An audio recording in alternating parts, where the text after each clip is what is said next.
This Q5 here, it's my parents' Q5. It's got 4 issues going on with it. The first issue is this first video.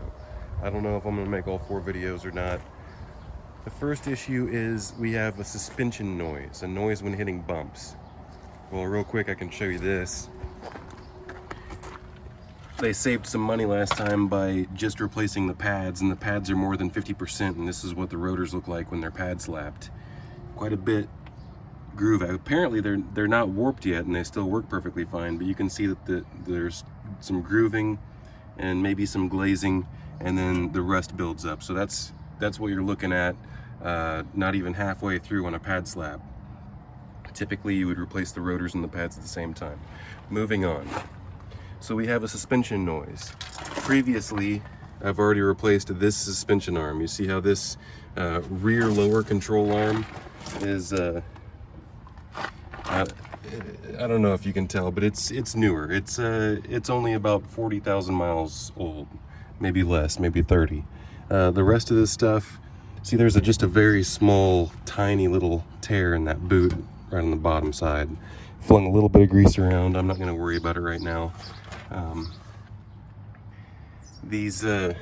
You look at your bushings up here. I've seen a lot worse. That's really not that bad. I mean, there's not any visible leaking, but of course these struts are 213,000 miles original. These are 213,000 miles original. If I was going to do anything, it would be all the rest of it. I mean, I don't have these struts right now, so I would hold off on that, but I have these suspension arms, and I have this ball joint that I did not replace, and I have this suspension arm, and I was going to go ahead and replace all of it. I do not have inner and outer tie rod ends, but I shook down the wheel before I took it off. You shake the wheel side to side and you shake it up and down, and also you can put a jack underneath this control arm and a pry bar underneath the tire and check the ball joint play. Everything checked out, but what I did notice is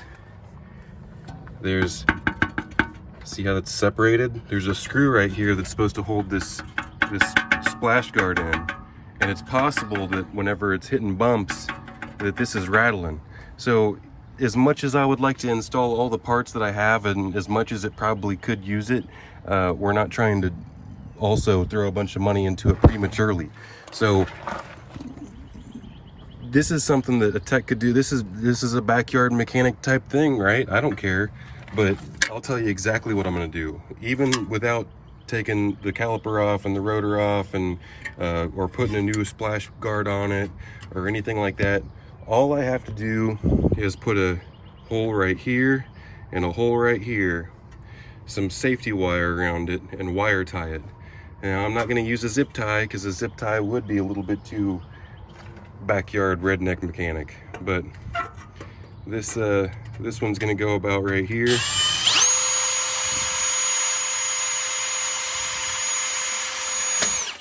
I'm just using my step bit. This one's going to go, it's walking on me a little bit. Right there. Now I'm going to grab the safety wire, which is in this bag.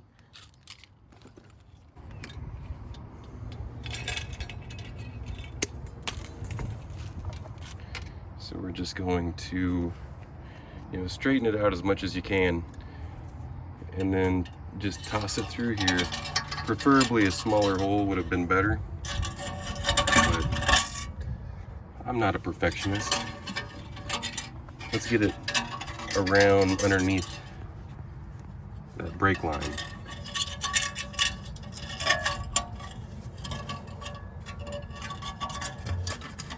And you see that, it shot right through. Now I have to pull all the slack out of it with pliers and twist it together, so I'm gonna need 2 hands. So I got it pulled tight all the way around there, and then I just started my loop like this, like such, and then you get like this with your pliers, and then you simply cinch it up the rest of the way. You just twist it up.